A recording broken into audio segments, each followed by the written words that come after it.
चवथ. भारत देश हो खूब परबांचो देश.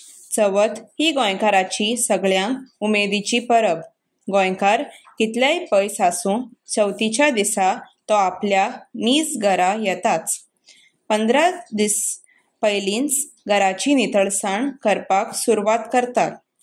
गणपती कोणागेर 1.5 दीस तर कोणागेर 5, 7, 11 आनी 21 दीस आसता.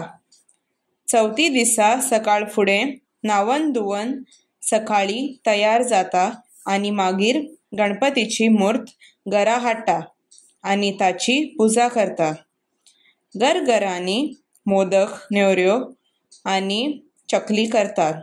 चवथी दिसा चंद्राक पळोवंक जायना अशें म्हणटा. गणपती बाप्पा मोरया, फुडल्या वर्सा बेगीन येयात ही उतरां सगळ्यांच्या तोंडांतल्यान आयकूंक येता.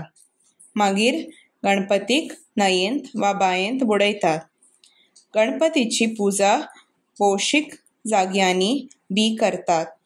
सगळे लोक उमेदीन एकठांय येतात, वावुरतात, नव्यो वळखी जातात आनी एकवटाची एकचाराची भावना वाडटात. अशी ही उमेद वाडोवपी चवथीची परब.